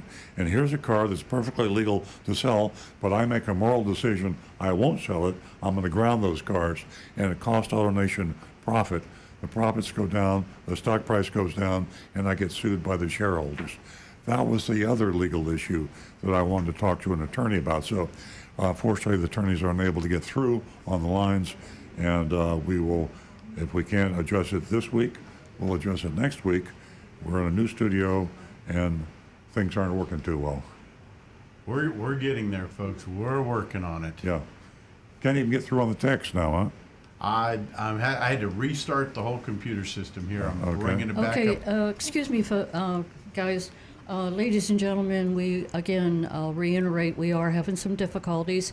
This is a brand new studio, and I got word that things have been frozen up, and we are expecting Justin Lynn, the attorney from New York, to give us a call, but we're having difficulties with that. So please bear with us. Back to the recovering car dealer. I think Alan had a point. Yeah, I wanted to go back to an anonymous question that we got the other day. A guy was, he wrote in, he was questioning whether he should pressure wash his car or not when he does his cleanups at home. And like most of us in South Florida, we all have pressure washers because our sidewalks and our roofs mold and so on and so forth. And I gave him kind of a short answer, written answer. But the long answer is don't pressure wash your car unless there's a specific reason that you need to. Whenever you pressure wash a car, there's so many problems that can happen, especially if you do it under the hood. If you get some of these electronic components wet or the wiring harnesses, it can make your car undrivable. We've gotten coils wet before we figured out that cars were evolving and they can't take that high pressure anymore under the hood. So never spray any water, even with a garden hose, under your hood anymore. Those days are gone. But as far as the exterior of the car, the professionals do it for speed, just to get that car rinsed off really fast and move on. They're doing it for money. If you have the time at home, don't pressure wash your car. Around the windows, you can blow the rubber gaskets out, get water in your car. If you have any kind of a paint defect at all, that pressure washer is going to make it real obvious, because it's going to blast the paint off of your car. And pressure washing bugs off the front of your car is not a good idea. You got to soften those guys up with some soap, and you got to scrub them off with elbow grease. And that's my long answer. Thank you, Alan. Okay. Alan stretched that out because we have no callers and no texters. So Actually, we do. We have been waiting for Justin Lin, and we thank him so much for calling in. And sorry for all the difficulty, Justin. Justin's giving us a call. As I said, Justin Lin, a attorney. I'm out of breath. Well, let me handle that. Justin, let's start out with this question, which I posed earlier because we couldn't get you through on the phones, and I apologize for that. This question, Justin, if you can answer it for me, why is it legal for any car dealer in the United States to sell anybody a car with a dangerous recall that cannot be fixed? So, good morning. Good morning. How you guys doing this morning? I'm doing fine. I'm sorry that you had to try so hard to get through, and I thank you very, very much. And I should have introduced you better, but I'm kind of out of breath like Nancy. Justin is an attorney. He's licensed in New York and Florida. He's a consumer advocate attorney, and he's a great attorney, and he cares about his clients, and he cares about car buyers, and he's going to try to help us out. Yeah, so from my understanding, is there's no law that stops someone from selling a used car with a known defect. Mm-hmm. There is a federal law that prevents dealers from selling brand new cars to consumers when they know there's a defect, or a defect was issued, or recall was issued. But as far as used car goes, and that's really the problem here, is because once a car is sold and it's in the used car market, the dealer has less of a ability to keep an eye on that car and to get it out of circulation. So the big issue here are the used cars, and there's no federal law that stops a dealer from reselling a used car with a known defect. Justin, let me ask you this. You're the attorney, but my impression was that our laws are based on, British common law, case law, etc. And there are certain laws that are almost implied, inherent. I thought, and I guess I'm wrong, I thought there must be some law somewhere that prevents a company from knowingly selling a product that can injure the buyer or kill the buyer. I know that there's a big hoopla in the media anytime there's a toy, a child's toy, baby toy, be it a crib or a high chair or whatever, that can kill people. If I'm a toy salesman and I've got a toy store and I have a rattle that I'm selling to babies, and I know this rattle can choke the baby and kill it, is it legal for me to sell it if no one passes a law that says it's illegal? So that's actually illegal as well. The federal government passed in 2008 under George Bush the Consumer Protection Safety Improvement Act, and that Protection Act for consumers is more focused on children's toys, like you're talking about, and other direct consumer products. And it says that it's illegal for anyone to resell or sell a product with a dangerous or open recall. And but the problem with that law is as you can imagine, with dealers having great lobbyists, is that law doesn't apply to car dealers. I think there's a carve out that shows that a car is not a consumer product under that act, that Protection Act. So it's not the type of act that would, or the type of thing that would fall under the act. Very interesting. But I can tell you. Go ahead. Go ahead, Justin. I'm sorry. So I can also tell you, though, kind of in that same direction, on June 26th of this year, 2019, Senators Blumenthal and Markey introduced in the Senate the Used Car Safety Recall Repair Act. And this act is particularly interesting because it's exactly what you're talking about. It's exactly the fight that you're fighting. And if you look at the act and the language that it's proposing, there's an acknowledgement that what's happening is people are selling used cars and they're doing it with known recalls and people are being hurt. And that it acknowledges under federal law that they can do this, so that this is a piece of legislation that's attempting to prevent car dealers and manufacturers from selling these cars with open recalls. Wow. Well, I sure hope it passes. I'm delighted to hear that. I'm just baffled as to what the logic could have been. I think you said, and you answered the question, lobbyists have lobbied the legislatures to give a little outage for car dealers. I mean, if you sell a consumer product, I don't know what a car is if it's not a consumer product, but they define cars as non-consumer products. That's the most dastardly thing I can imagine. Something that can kill you. More people are killed in cars than probably any other consumer product. Well, I was thinking the same thing, and I found some other interesting stuff this morning. Did you hear about the FTC decision that allows the dealers and the manufacturers to advertise their cars as certified or safe as long as they disclose the recall? I did, and I know Rosemary Shahan, who is the president of CRS. I always forget the acronym. Citizens Against Repair, Safety and Repair of Cars, something like that. But she's out of California, and she's the one that led the suit against the Federal Trade Commission, and she lost. And again, that had to do with lobbying, I'm sure, by the auto manufacturers and the car dealers. Yep, absolutely.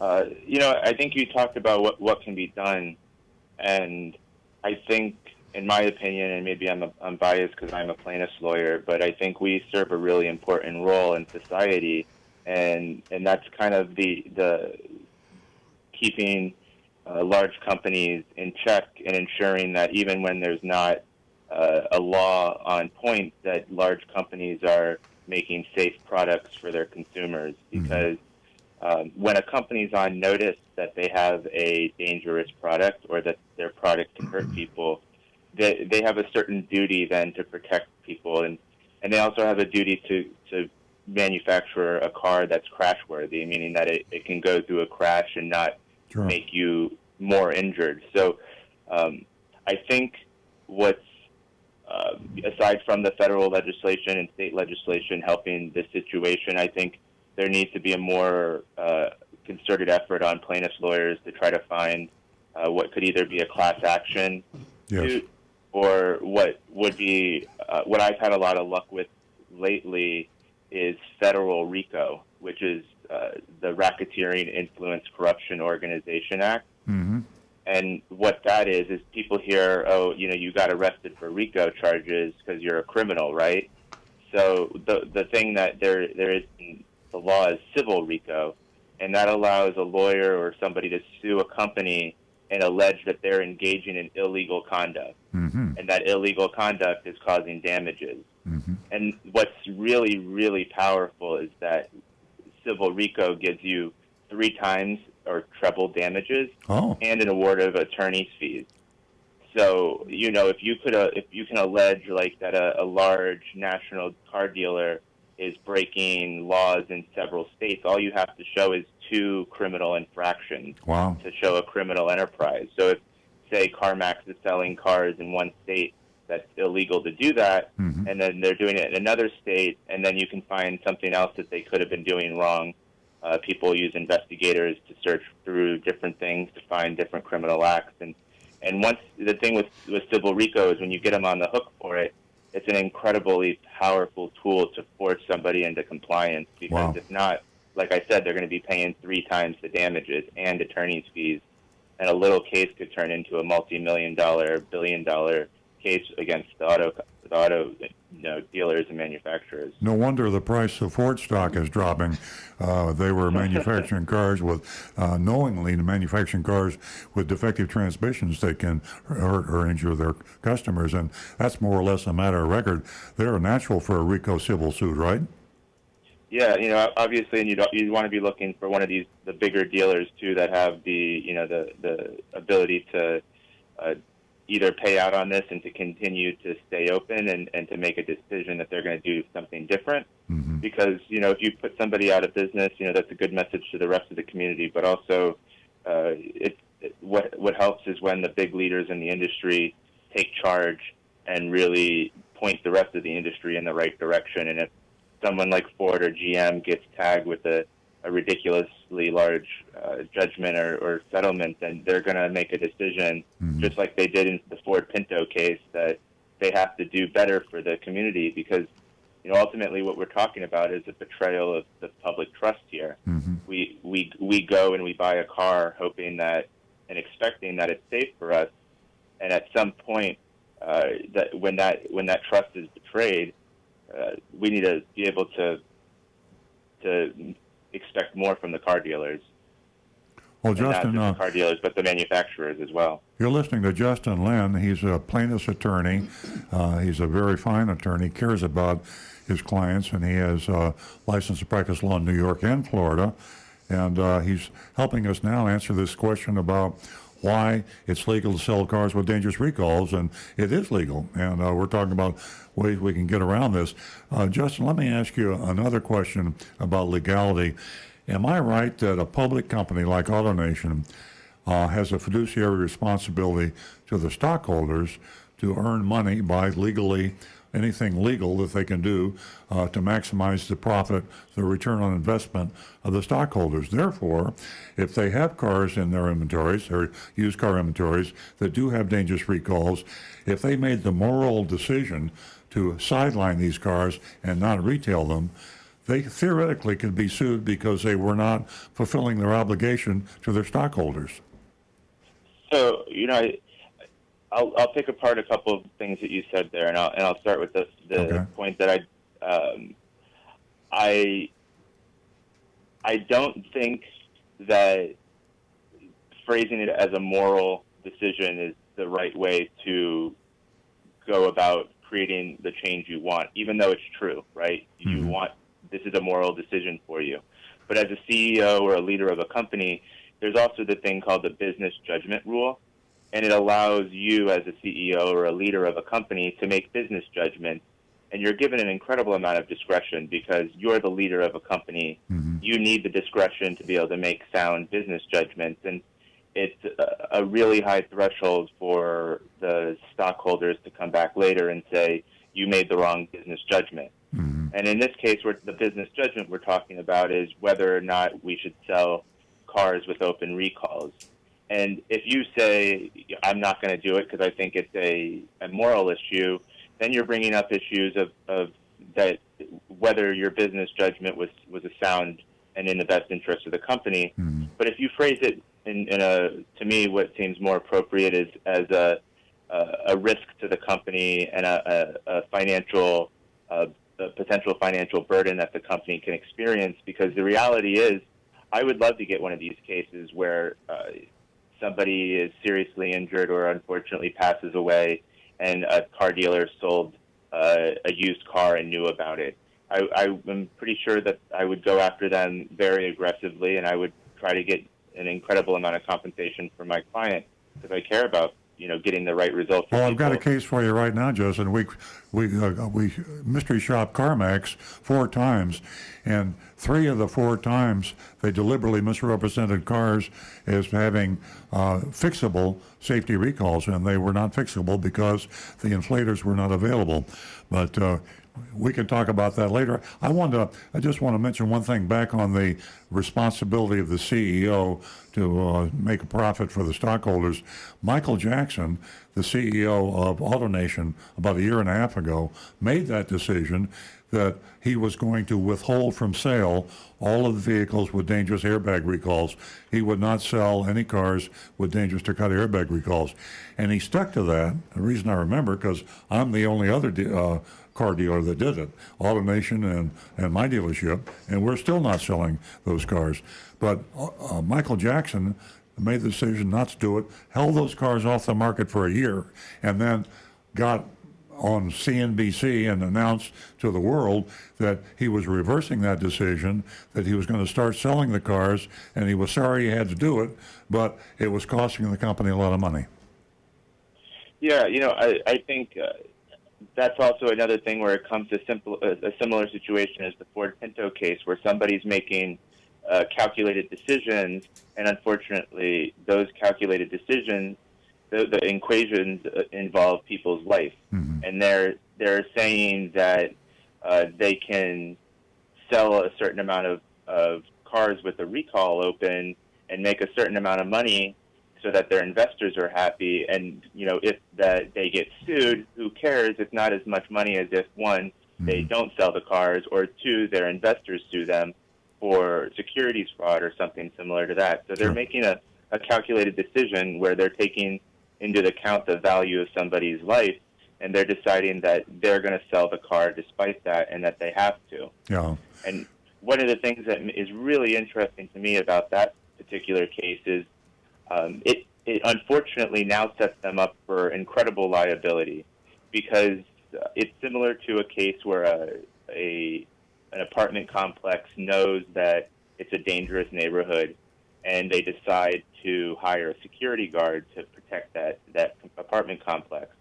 But if at some point that security guard just doesn't show up anymore, they decide they don't want to employ him anymore, or that the security guard isn't adequate enough for what's needed, then the apartment complex is potentially on the hook, because they took a step to try to protect people, and that step was either not enough, or that they removed it without reason. I see. So by establishing a duty to protect the consumer like they did, they almost put themselves in a worse off position moving forward if somebody buys a new car or a used car from them in the future that has a recall and they're seriously injured or pass away. Well, there's two class action suits you can look at, Justin, AutoNation and CarMax. Well, we can talk about that later, but thank you very, very much for going through the pain and aggravation of getting through to the radio show with our new studio. No worries, Earl. I don't know how many times you must have called, but I really appreciate you going to all that trouble. And we'd love to hear from you regularly. I promise you that we'll get this technical problems finished and fixed, and we'll be able to be reached next week and the week after. So please call again sometime. No worries, Earl. Can you give me 10 seconds? Just real Sure, quick? absolutely. So I'm like Earl mentioned, I'm a personal injury attorney. I'm licensed in Florida and New York. I live in New York, and I focus on helping people who were injured while they were in New York who live in Florida. So if you're on vacation or you're here for work and you get injured and you have to go back to Florida, a lot of Florida lawyers have no idea how to handle that case, and that's my focus, is to help people who need help when they were hurt while they were in New York. I also handle a whole ton of other injury cases, but my niche is cases involving Florida and New York. And I'll say this, Nancy and I know Justin personally. We knew him before he was an attorney, and we've known him since. And he's one of the good guys. You know, you got a lot of attorneys out there, and but you have a few like Justin that really care about his clients. Justin Linn, Linn. What's your email address, Justin? So you can find me online at justinlinlaw.com, JustinLinnlaw.com.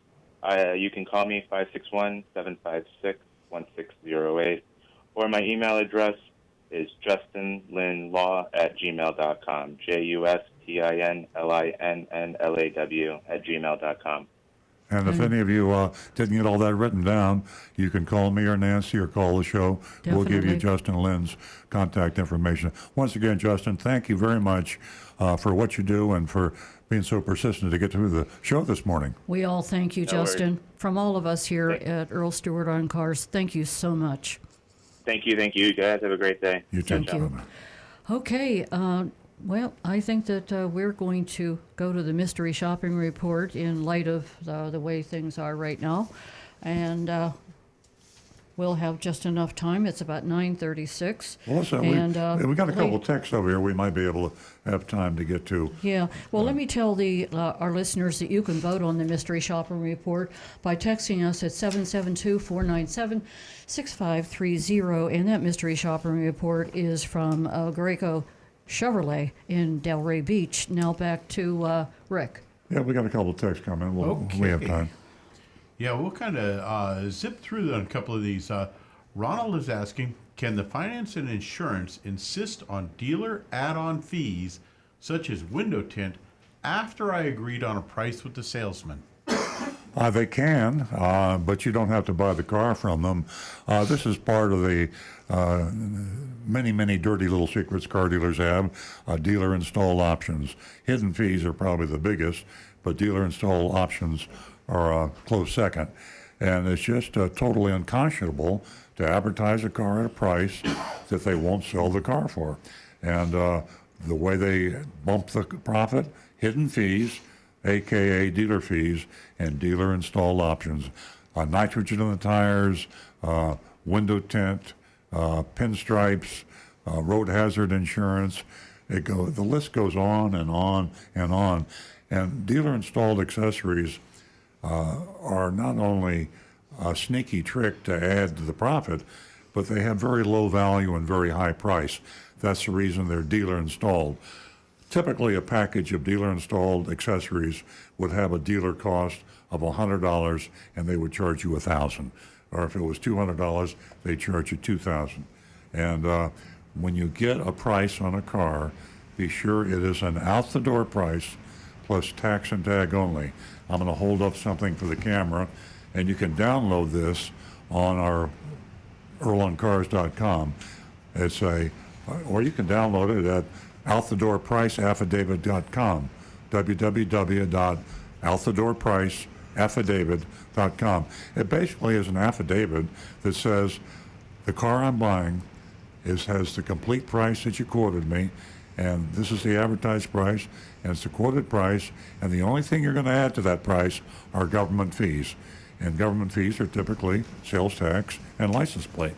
But dealer installed options are something they cannot and should not add to the price. We got another one? We do. Kit Kat is asking, will you, our dealership, Earl Stewart Toyota, accept a Takata airbag recall vehicle on trade-in? And if so, do you reduce its trade-in value? And then what do you do with the unfixable car once you own it? We will not retail a car with a dangerous recall, Takata airbag, or anything else. When the car comes in, we give the market value appraised price. And interestingly enough, there was a time when the market value appraised price, I thought, was going to be higher than what the real value of the car was. The fact of the matter is, because of the lack of action by our legislators and regulators on dangerous recalled cars, the market value is the same at the wholesale auctions as if they did or do not have recalled dangerous recalls. So yes, when we trade in a car, we'll accept and we'll give you the market value, and then we'll take that car and we'll get it fixed. If it can't be fixed, we will sell it at the auction, at the wholesale auction, and let another dealer buy it, and they're going to take the car and they're going to retail it. Okay. And the last one we have here is Robbie from Stewart. Kind of a public service announcement that he's got here. Are you aware that on the news, some states are now charging, he says double or triple, but I looked it up and it's actually quite a hefty amount, for license plates for people who own alternative fuel vehicles, hybrids, plug-in hybrids, electric cars, because their gasoline revenue, the gasoline tax revenues that those states were normally getting, are falling because people are buying these alternative fuel vehicles, the electric vehicles. So a lot of these states, 19 of them now, are charging anywhere from $50 to $200 additional to register your car each year because it is a non-gasoline using car. Yes, I've heard that, And that's the dumbest thing I've heard. That's the second dumbest thing I've heard. The first one was Toyota building an odometer on a 2007 Corolla that would only go up to 300,000 miles. Yeah. But to charge extra for someone that is trying to reduce energy consumption and have a cleaner environment and charge them a premium because they're not collecting gasoline tax is pure stupid. And I'm going to get that list of 19 states and read it out on the air, so hopefully we can embarrass the people in those states that allow this to become law. Well, as a matter of fact, one of them that charges almost $200 is California. Hard to How believe. hypocritical is that? Well, I think Illinois was talking about doing $1,000 annual fee just because they're not going to be able to collect the gas tax you would be paying. I think they're considering it right now. $1,000. Our politicians, I can never be surprised or shocked at the stupidity of our politicians, but I was a little bit surprised when I heard that. Yeah, never cease to amaze us. Do we have any more texts, Rick? We're No, running but short on time. I've got that list of states right here. Well, Okay. If you'd like to hear more, Well, or if we we're have short on time. if we have time after the mystery shopping report, we'll read that list out. Okay, that sounds real good. And ladies and gentlemen, let me remind you that you too can vote on the mystery shopping report. And that text number is 772-497-6530. Now back to the recovering car dealer and the mystery shopping report from Graco. That's Graco Chevrolet in Delray Beach. Okay, Greco is not on any of our recommended buying list. We're taking a break from our normal CarMax efforts. We've been shopping CarMax quite a bit to find out if they will sell cars with dangerous recalls, and they will. In fact, I just spoke to an attorney, Justin Lynn, on the air a few minutes ago, and I think he's going to take a look at CarMax for a class action suit. In recent years, while still prevalent, the most extreme examples of bait and switch style advertising are less common than they used to be. Perhaps this is due to various manufacturers like Honda and Toyota putting into place stricter rules on how their cars can be advertised. This happened 4 or 5 years ago. I'm not sure how good a thing it is, but I believe it has somewhat of a positive effect. Or perhaps this is due to a more informed public, and we at Earl Stewart and Cars, are proud to take some credit for that in South Florida. But you're in for a treat or a surprise here.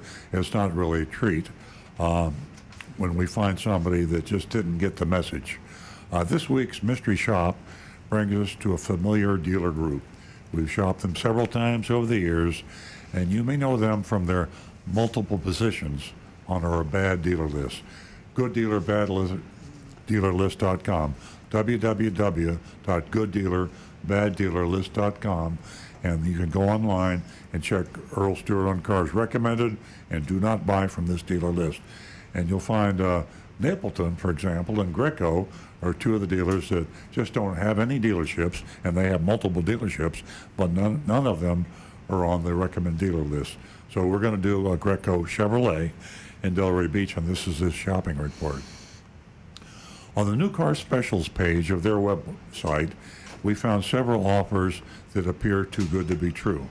Curiously, the tagline for this ad is Greco Summer Switch, and that had to make all of us here laugh at Earl on Cars because of what? Bait and switch? I mean, is that subliminal? Was that subconscious when the advertiser wrote this ad? And I'm looking at it right here. Greco Summer Switch. I'll hold it up to the camera for you streaming us on Facebook or YouTube. Greco Summer Switch. We chose a particularly enticing offer to investigate a new 2019 Camaro starting at $17,699 or lease it for $259 per month. These lease ads amaze me. There's $99 per month. They're advertising, I see them locally, and you probably see them in your market. $99 seems to be a magic monthly payment. And of course, there's no truth to it. There's always something hidden in the fine print. You know what they say about offers that seem to be too good to be true? Yeah. Well, we called on mystery shopper extraordinaire, Agent Thunder, to investigate it. Here's a report. Speaking the first person as if I were Agent Thunder. I arrived at the dealership around noon. It was a bit run down, gave off a real old school vibe. I was immediately greeted by a young man named David. Sales manager quickly came over and explained that David was new, but we were in good hands, and David would take good care of us. David offered us a bottle of water, sat me down at a desk that was uncomfortably close to several managers, sales managers, and other salesmen were hovering by. Now, you notice we're naming names, and this is one of the things that we do that is kind of special. Our mystery shopping report is unique. You won't find it anywhere where a car dealer like myself, prefer to think of myself as a consumer advocate, but this radio show, we name the dealership, we name the salespeople, we name the managers, and we tell you exactly what happened. And we've been doing this for 15 years. We've been shopping different car dealers in Florida for 15 years, and we've never been sued. We just talked to an attorney, Justin Lynn, and if he's still listening, he'll probably say that is amazing.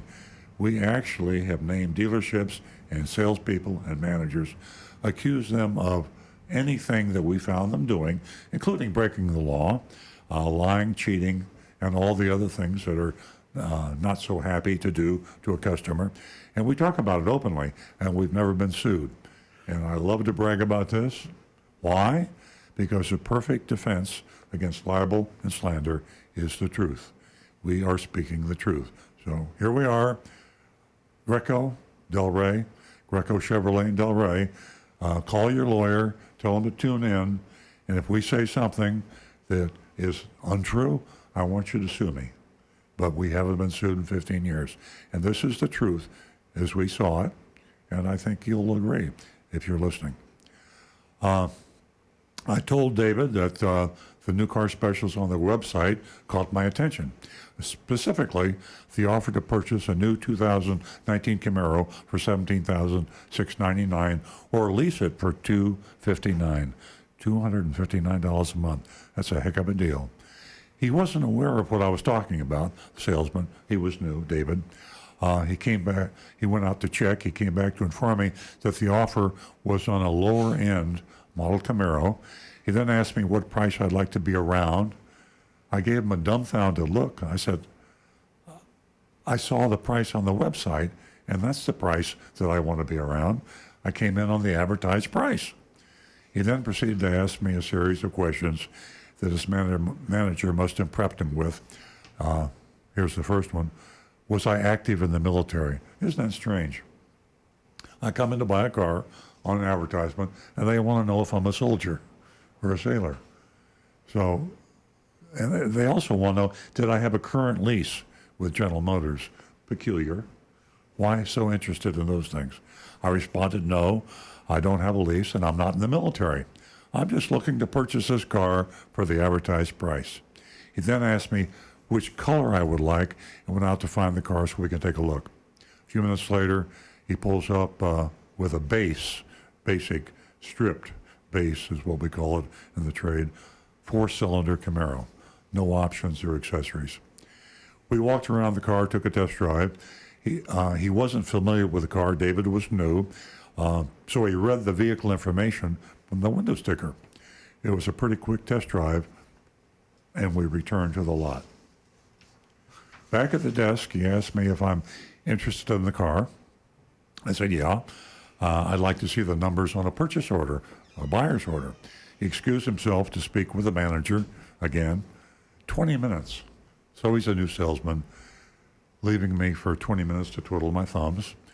He comes back with the manager, Todd. Okay, now we're naming names. Greco Chevrolet Delray, David the salesman. Now we have Todd, the sales manager.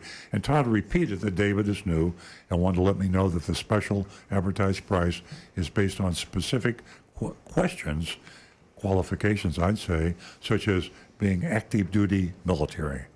Now, what are the chances are that anybody walking into a car dealership around here is on active duty? I mean, we're not at war that I'm aware of, and we have a few little police actions going, they used to call them.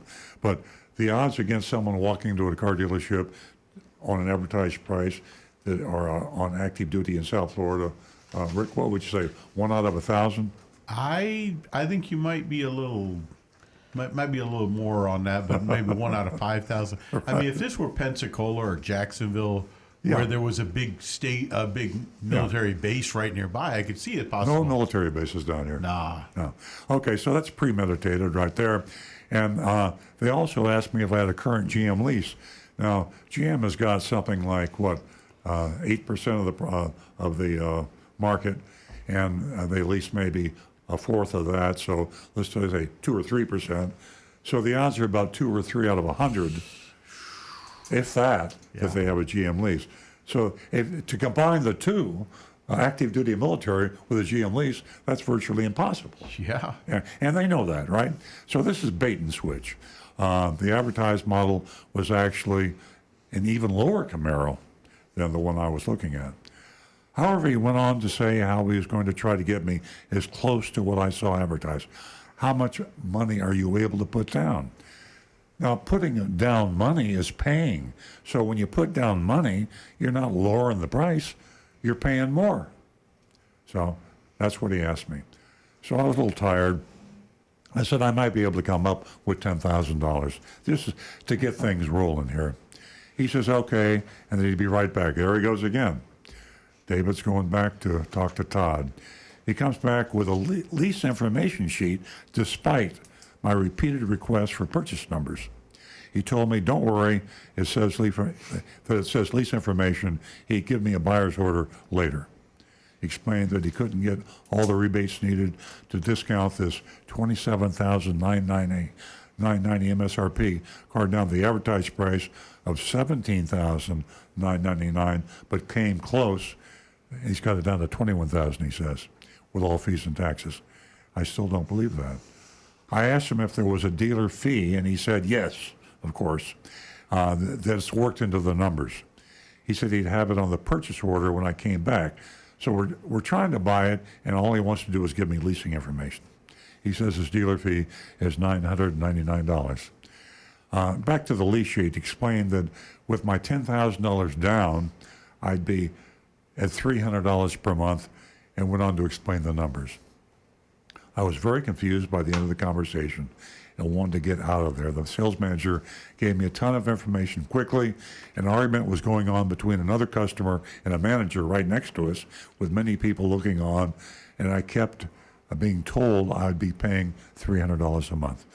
My repeated requests for a simple purchase order were ignored. I was genuinely feeling very, very upset. And I realized that I was not going to get the car at the price that I came in on. Here's the analysis. The lease information sheet given to Agent Thunder shows an initial cap cost of $27,000. Cap cost is dealer lingo, lease lingo, for what the price of the car would be if you bought it. This is only a $990 discount off the SMRP. It then shows, but it does not itemize, $2,109 in adds to the price or cap cost. This is most likely the leasing company's acquisition fee. That's another hidden fee, dealer fee, and Greco's hidden fees, the $999. This adds up to a price of over $29,000, and that's higher than the $21,000 told to Agent Thunder by the manager. So it was a lie, it was a deception, it was a bait and switch. And it's clear that this is the worst mission that Agent Thunder has ever been on. I got to say, this is even greater than Napleton, who was on our list of the most deceptive dealers. Greco is trumped Napleton now in deception. We've got to vote on this now, and actually there's no vote in my mind. Let's go to the text first. Have we had any text votes come in, Rick? So far, we've got Linda says F. That's just too weird. Mr. Hand says F, failure, and hang 'em high. I normally don't go first, but I just can't wait to say this is the biggest failure that we've made in a long, long time. Greco gets a big fat F minus. Nancy, what do you say? I also give them an F. This really represents a a terrible reflection on car dealers, and it's really very sad. There's a whole lot of that going on. Refer to Earl's bait and switch column that he wrote at Earl on Cars. Okay, Alan, you're up. We'll give the salesman a benefit of the doubt and give him a D because he's new, if that's true. That's fair. F, I mean, it's merciful. yeah. Yes. And F for the dealer and going over this buyer's order that's not a buyer's order. It's a lease, whatever, proposal. Yeah.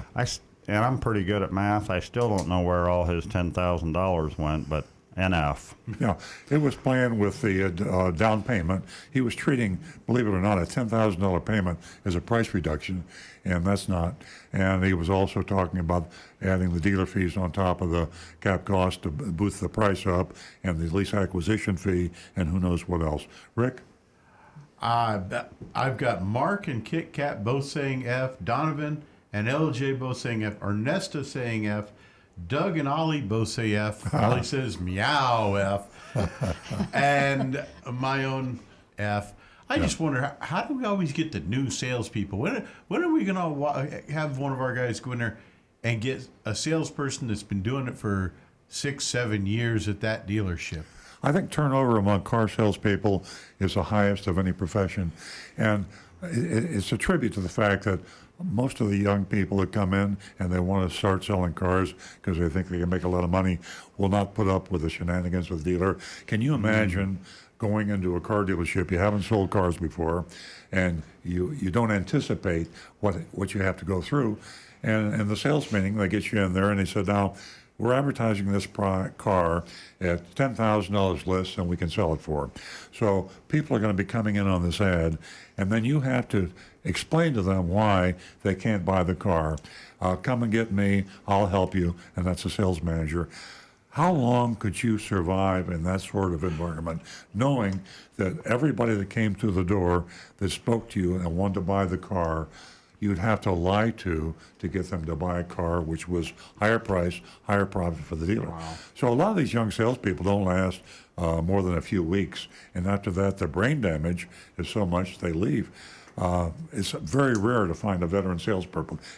If you find a veteran salesperson, either he has a group following that he will treat fairly, and they go in and deal with the salesperson because he is honest, despite the dealer's behavior, or else he is a crook just like the dealer, and he doesn't mind lying to you. So it's a sad state of affairs. I think we're just about out of time, aren't we, Nancy? Yes, we are, and we want to thank everyone who made this show happen this morning in our brand new studio.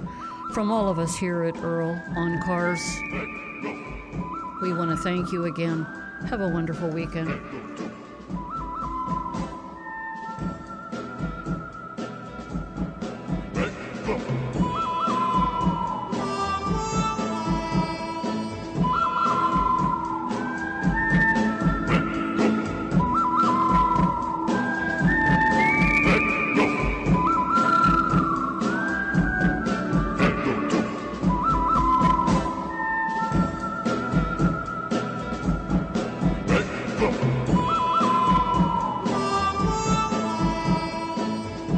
Today's show is provided